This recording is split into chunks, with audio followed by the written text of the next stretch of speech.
juga bisa salah satu.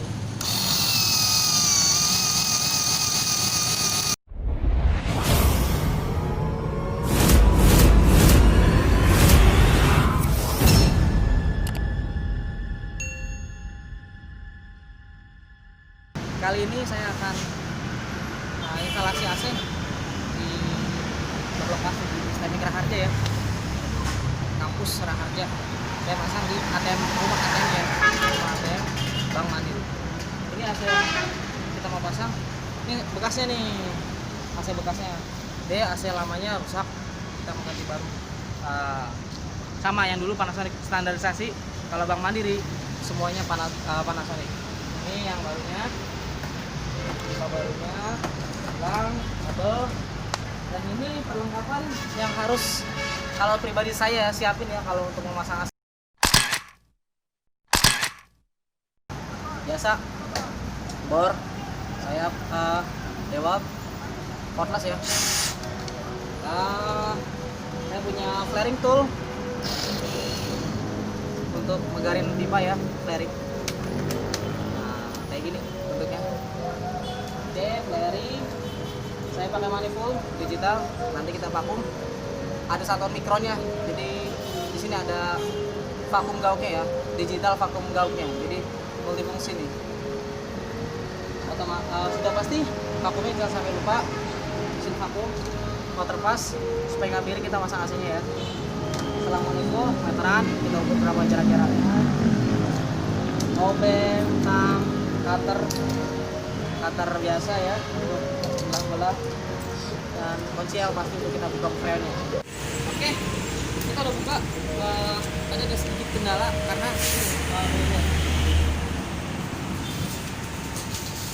saya nggak bisa pasang bracket indoor karena posisi awal nggak kita pakai karena nempel banget sama casing ATM ya. Kita mau servis cleaning susah per 3 bulan rutin gitu. Makanya kita pindah di atas pintu seperti ini. Nah, ini kaca ternyata. Tapi di sini ada kusen kaca dan dasnya masih sedikit, kurang lebih 2 cm itu tembok dak ya. Nah, ini saya lapisi oleh triplek. Tadi saya masang triplek dulu, makanya baru kita mau masang bracket indoor. Yuk.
kita instalasi ke level indoor ya. Kita buka dulu.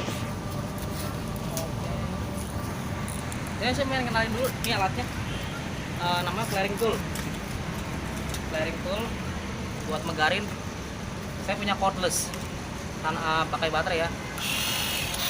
Nah, ini dia ada sesuai dengan ukuran, ada klaimnya ya, sesuai dengan ukuran yang pipa yang kita pengen flaring. Di sini 38 ya. Sorry. Ini seperempat, ukuran seperempat. Nah, oke, ya. Perempat, kayak seperti ini klaimnya. Mereknya DSZH. Oke, dan ini yang satu lagi 3/8. Oke, ya. Oke, kita buka dulu. Tadi saya udah ukur. Oke. Baterai saya masih setia masih yang jadul ini, tapi udah nyaman kok saya pakai ini. Turun dulu.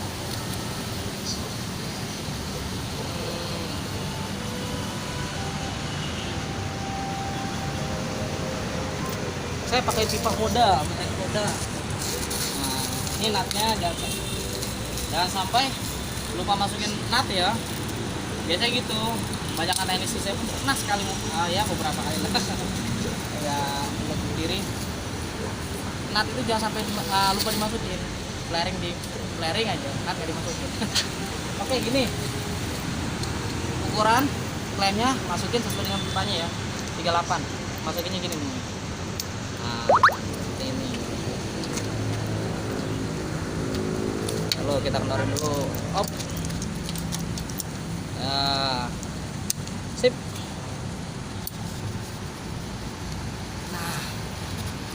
Begini ya.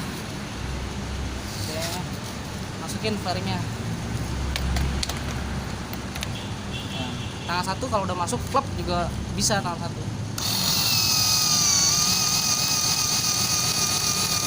Kalau neng berarti itu udah mentok ya. Kita mundurin lagi yang atas. Tuh, tak udah mentok, baru kita buka. Dan hasilnya kalau kata pesulap Demian sempurna. Tuh, fokus gak nih? Bagus ya hasil ya. Nah, jadi saya udah ukur kurang lebih segini.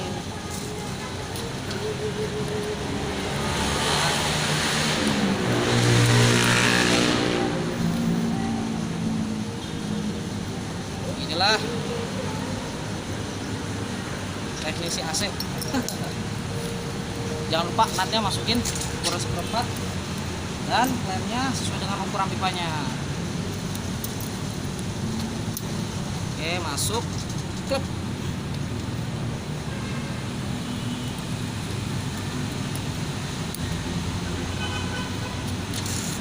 Oke, kita masukin.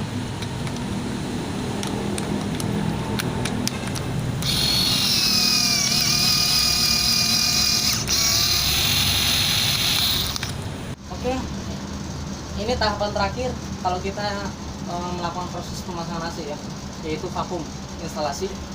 Itu nggak boleh sampai enggak ya, wajib hukumnya kalau misalnya kita masang AC, baik itu AC second ataupun baru, apalagi baru ya. Sayang AC baru kalau nggak divakum paling hitungan bulan udah masalah AC. Yang harus disiapin untuk kita vakum instalasi adalah manifold. Saya ada double fungsi ya, sebagai tekanan freon dan digital vakum gauge ya, satuannya mikron, dan memang khusus untuk proses vakum ya. Selangnya udah pasti harus ada dua, yang satu ke instalasi, yang satu ke mesin vakumnya. Oke, kita masukin dulu ke ventil kan ya, sini ke outdoor. Oke, nah, dan yang pasti satu lagi selangnya masuk ke mesin vakum. Tujuannya apa sih vakum? Vakum, bagi yang belum tahu ya, mohon maaf kalau sudah tahu, abaikan saja. Vakum adalah proses untuk menyedot ya, membuang udara yang terjebak pada saat kita mengonek atau instalasi pipa ya. Itu udah pasti ada pada saat kita ngonek antara indoor dan outdoor, terkoneksi antara dengan pipa, itu ada udara masuk tanpa sengaja juga. Nah, kita buang itu. Kalau misalkan freon bercampur dengan udara, itu hasilnya banyak sekali gejala-gejala AC di kemudian harinya ya. Oke, nih jadi gini, sini saya pakai manifold DSZH ya. Oke. Ini kita nyalain dulu. Nyalain. Nah, di sini satunya PSI ya. Di sini berhubung R32 udah saya setting R32. Di sini bisa kita pilih sih. Kita mau pakai freon apa. Oke, banyak sih R410 berapa lah. Kita pakai R32. Satunya PSI masih kosong-kosong. Nah, ini kita bikin kita mau vakum ya. VAC ya, vakum. Kita ganti satuannya PSI dengan mikron. Nah, untuk manifold jenis ini ya, untuk merek DSZH ya, itu nilai terbaik dari proses vakum pada status vakumnya, sistemnya benar-benar bersih tanpa udara ialah dari 0 sampai 760.000. Kalau mikron digital yang benar-benar sesungguhnya yang khusus untuk digital vakum gauge, dia terbalik dari nilai terbesar sampai 0 mikron. Nah, kalau ini terbalik ya. Jadi dari 0 sampai satuan terbesarnya mendekati angka, apabila kita vakum mendekati 760.000 berarti bagus. Misalkan 750 sekian gitu, itu bagus lah. Tapi yang udah saya vakum sampai tercapai sih 760.000. Oke, nah, seperti ini ya, nih baru masih 00. Kita lihat, kita nyalain vakumnya. Saya pakai vakum value ukuran 1/4 PK di sini. Ini vakumnya ya. Oke, saya pakai value 1/4 PK. Dekat sih, instalasi cuma 6 meter ini pipanya saya gunakan. Kita nyalain, kita buka ya. Kita buka. Tuh. Dia sampai 760.000. Kalau sudah angkanya tercapai segitu berarti udah bagus tuh. Jadi kita tahu sebenarnya proses vakum itu berapa lama sih? Kan ada yang bertanya kayak gitu. Saya juga dulu nggak tahu. Dulu saya sebelum pakai digital ini satuan mikron, saya nandainya gini. Misalkan kita vakum, tadi kan suaranya agak kasar ya. Pertama kali kita nyalain, kita sedot itu. Nah, misalnya udah agak-agak halus saja, selang setengah jam atau 20 menit, oh berarti udah bersih lah gitu. Kalau sekarang kita udah ketahuan anak. Misalkan dalam waktu nggak nyampe 15 menit, angka digital mikronnya itu menunjukkan sudah tercapai 760, berarti udah bagus dong, selesai vakumnya. Jadi gitu. Jadi kita intinya kita mengetahui seberapa lama vakumnya, sampai kapan vakumnya tercapai gitu. Oke, mungkin itu aja yang bisa saya kasih ilmu ya, sedikit.